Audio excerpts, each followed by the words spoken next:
Hello students, today we are going to discuss about hypersensitivity और जिसको आप commonly allergy भी बोलते हैं। तो एलर्जी आप सबको पता है कि आपको किसी भी चीज़ से एलर्जी हो सकती है। यूजुअली रेनी सीजन्स में हमें ये एलर्जीज़ ज़्यादा देखने को मिलती है। प्लस जब वेदर चेंज होता है तब हमें एलर्जी देखने को मिलती है। कुछ लोग जो होते हैं वो वैसे ही सेंसिटिवली किसी भी चीज़ के लिए एलर्जिक होते हैं। तो ये एलर्जी है क्या? What is hyper sensitivity? मतलब किसी भी चीज़ के लिए आप एक्स्ट्रा सेंसिटिव हैं। किसी अ, किसी किसी इंडिविजुअल में ऐसा होता है कि नॉर्मली जब वो डस्ट से एनकाउंटर करता है तो उसको, अगर वो डस्ट को एनकाउंटर कर रहा है तो नॉर्मली हमें कुछ नहीं होगा, लेकिन कई इंडिविजुअल ऐसे होते हैं कि जैसे ही उनका इनकाउंटर डस्ट से या स्मोक से होता है तो उनको कफ स्टार्ट हो जाता है। तो ये क्या है कि वो एक्स्ट्रा सेंसिटिव हैं डस्ट के लिए, या फिर किसी जब वेदर चेंज होता है तो जैसे पॉलन ग्रेन्स हो गए, या फिर कई लोग ऐसे होते हैं कि किसी खाने की चीज़ को लेके एलर्जिक होते हैं। अगर उन्हें मशरूम या कुछ ऐसा किसी चीज़ के लिए वो एलर्जिक है तो जैसे ही अगर वो खाएंगे तो उनकी बॉडी में कुछ रिएक्शंस होंगे, तो यानी कि वो मशरूम्स के लिए ज़्यादा सेंसिटिव है। तो इसमें क्या होता है, एक पावरफुल रिस्पॉन्स होता है किसी भी एंटीजन के लिए जिसको हम एलर्जेंट बोलते हैं। जैसे सपोज़ कोई मशरूम्स के लिए एलर्जिक है तो मशरूम उसके लिए वो एक एंटीजन है, वो एक एलर्जेंट है जिसके against body immune reaction show करेगी। तो ये जो इम्यून रिएक्शन होता है ये it causes damage to the body, मतलब ये आपकी बॉडी में कुछ ना कुछ डैमेज करेगा। या तो अगर कोई एलर्जिक होता है तो कभी कभार उसको रैश हो जाता है, कफ स्टार्ट हो जाती है, या उसको फीवर भी आता है। तो ये अलग अलग बॉडी के रिस्पॉन्सेज हैं टुवर्ड्स दैट एंटीजन। तो जो हमारे जो ये हाइपर सेंसिटिविटी और जो ये एलर्जी होती है ये 4 टाइप्स की होती है, जिसमें टाइप 1 है, इसमें हम बोलते हैं एनाफाइलेक्टिक हाइपर सेंसिटिविटी। इसमें आपको 4 तरह के मैकेनिज़्म देखने को मिलते हैं बॉडी में। मींस बॉडी अलग अलग तरीके से हर केस में रिएक्ट करेगी। तो सबसे पहला है एनाफाइलेक्टिक शॉक। आपने सुना होगा, आजकल लोग वैक्सीन भी लगवा रहे हैं। तो कभी कभार क्या होता है कि वैक्सीन लगवाने के बाद भी बॉडी में कुछ चेंजेस होते हैं। किसी को माइल्ड होते हैं, किसी को सिवियर होते हैं और किसी को वेरी सिवियर होते हैं। तो जो ये एनाफाइलेक्टिक शॉक है ये वेरी वेरी सिवियर वाला रिएक्शन है जिसमें इंसान की डेथ भी हो सकती है। तो ये किसी भी आप किसी भी इंडिविजुअल के लिए जो डिफरेंट उसके लिए एलर्जेंट है तो वो किसी भी एलर्जेंट के लिए रिएक्शन शो कर सकता है। कई बार कई लोग कुछ मेडिसिन्स के लिए एलर्जिक होते हैं, तो अगर वो मेडिसिन वो उनकी बॉडी में चली जाएगी तो उनकी बॉडी उसके लिए एक इम्यून रिस्पॉन्स शो करेगी। तो जब वो रिस्पॉन्स बहुत ही ज़्यादा सिवियर होगा, वेरी वेरी सिवियर, तो it can be called as anaphylactic shock, कि इसको एनाफाइलेक्टिक शॉक हुआ है। तो जिसके सिवियर कॉन्सिक्वेंसेस होते हैं।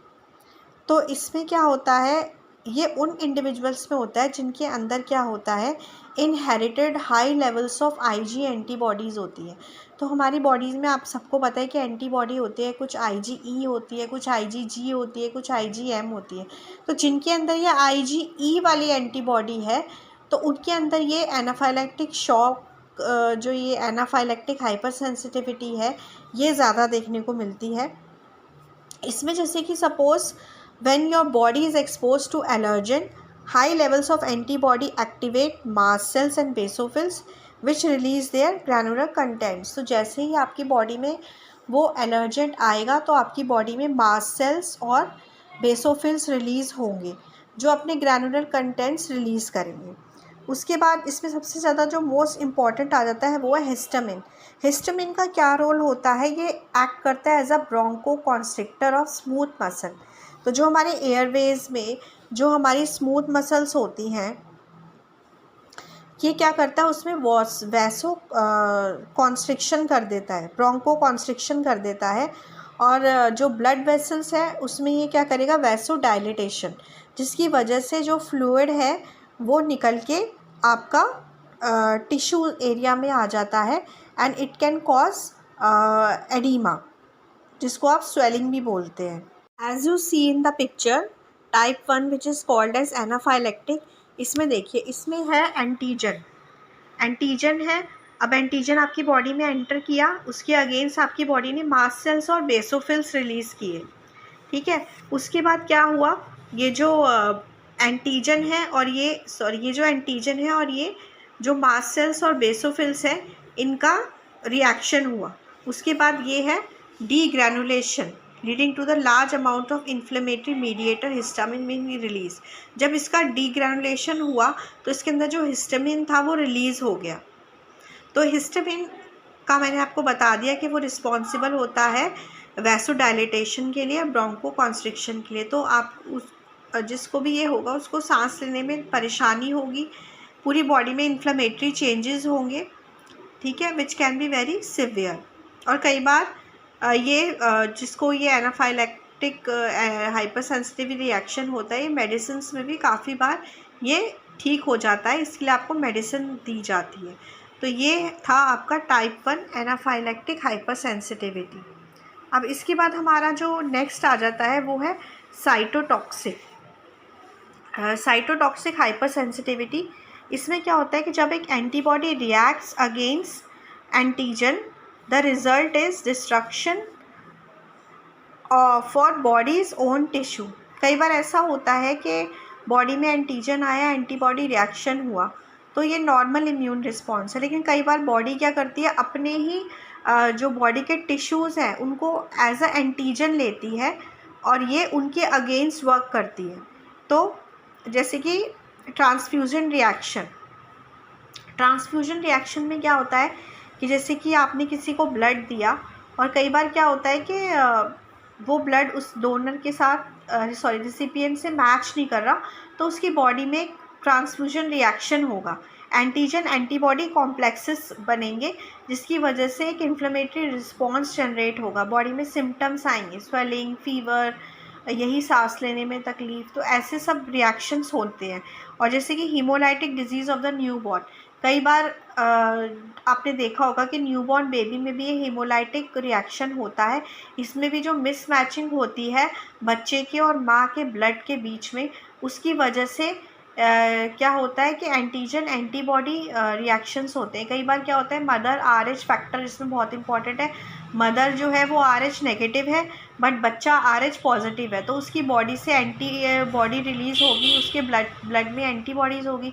तो कई बार डिलीवरी के टाइम पे जब वो ब्लड का मिक्सिंग होता है तो फिर एक रिएक्शन उसमें होता है।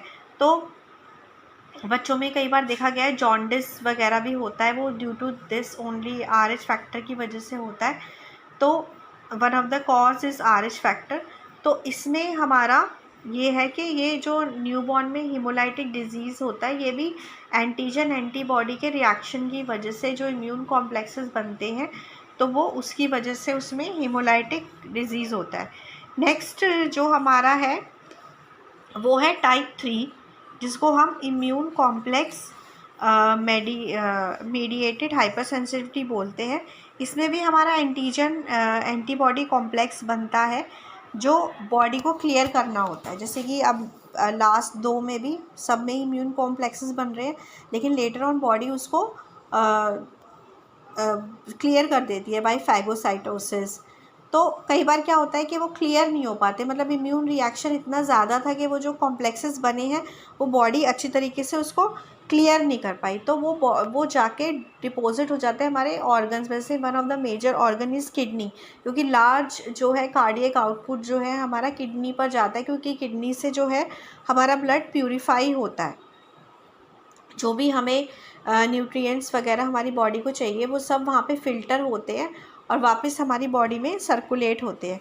तो वहाँ पर ये इम्यून कॉम्प्लेक्सेस डिपॉजिट हो जाते हैं, जिसकी वजह से किडनी डिजीज़ेस, ग्लोमेरुलोनेफ्राइटिस होने के चांसेस रहते हैं। क्योंकि आपको पता है कि glomerulus will act as a, मतलब ये फ़िल्टर की तरह ही एक्ट करता है। तो वहाँ पर जब ये कॉम्प्लेक्सेस डिपॉजिट होते हैं तो वो अपना काम सही ढंग से नहीं कर पाता, जिसकी वजह से लेटर ऑन किडनी में प्रॉब्लम्स आ जाते हैं, जैसे हेमेचूरिया है वन ऑफ द साइन आपको इसमें दिखता है जब आपको ग्लोमेरुलोनेफ्राइटिस होता है। तो नेक्स्ट हमारा है जो कि टाइप 4 है उसमें हम टाइप 4 जो हमारा रिएक्शन है, उससे पहले मैं आपको फिगर दिखाती हूँ। साइटोटॉक्सिक 2, इसमें क्या होता है देखिए, जिसमें जैसे आपका सेल आया, एंटीजन आया, उसके अगेंस्ट आपकी बॉडी में एंटीबॉडीज़ प्रोड्यूस हुई। उसके बाद ये जो एंटीजन एंटीबॉडी का कॉम्प्लेक्स बना, इसके अगेंस्ट जो है ये फैगोसाइट्स रिलीज़ हो गए। ठीक है, तो इसमें जैसे कि आपको मैंने बताया था सेकंड में haemolytic disease of the newborn and transfusion reaction. तो ये जो एंटीजन एंटीबॉडी, ये जो कॉम्प्लेक्सेस थे, इनके अगेंस्ट ही बॉडी ने मैक्रोफेजेस और न्यूट्रोफिल्स रिलीज़ कर दिए हैं, तो जिसमें आपकी बॉडी में इम्यून कॉम्प्लेक्सेस बनेंगे। अब थर्ड जो आपका है वो है इम्यून कॉम्प्लेक्स मीडिएटेड, जो आपको मैंने अभी बताया है। इसमें एंटीजन और एंटीबॉडी रिएक्शन होता है जिसमें इम्यून कॉम्प्लेक्सेस बन रहे हैं। अब बॉडी को इन इम्यून कॉम्प्लेक्सेस को रिलीज़ करना है, लेकिन ये इतने ज़्यादा अमाउंट में बने हैं कि बॉडी ने इनको रिलीज़ नहीं किया, तो ये जाके डिपॉजिट हो जाता है आपकी किडनीज़ में, जॉइंट्स में, स्किन में। अब जो फोर्थ वाला है जो है वो है डिलेड टाइप। इसमें क्या होता है, जो फोर्थ है, इसमें आपकी बॉडी में एंटीबॉडीज़ का प्रोडक्शन नहीं होता। इसमें मेमोरी टी लिम्फोसाइट्स रिस्पॉन्सिबल होते हैं। इन एंटीजन्स को जो है वो टी लिम्फोसाइट्स हैं वो रिकॉग्नाइज़ करते हैं, जिनको हम मेमोरी टी लिम्फोसाइट कहते हैं। यानी कि इनके पास मेमोरी है कि ये जो एंटीजन है ये हमारी बॉडी पे पहले भी आ चुका है, तो उसके अगेंस्ट ये इम्यून रिस्पॉन्स जनरेट करते हैं। तो कई बार क्या होता है, ये एक्सेसिव टी लिम्फोसाइट रिस्पॉन्स हो जाता है। जैसे कि फॉर एग्जांपल है ग्राफ्ट रिजेक्शन। कई बार हमारी बॉडी में देखते हैं कि स्किन ग्राफ्टिंग होती है या और किसी चीज़ का ग्राफ्ट हमारी बॉडी में जब डाला जाता है तो कई बार ये रिजेक्ट हो जाता है। वो इसी वजह से हो जाता है, due to this reaction, type 4 delayed type hypersensitivity reaction, जिसमें एक्सेसिव टी लिम्फोसाइट रिस्पॉन्स होता है हमारी बॉडी के अंदर।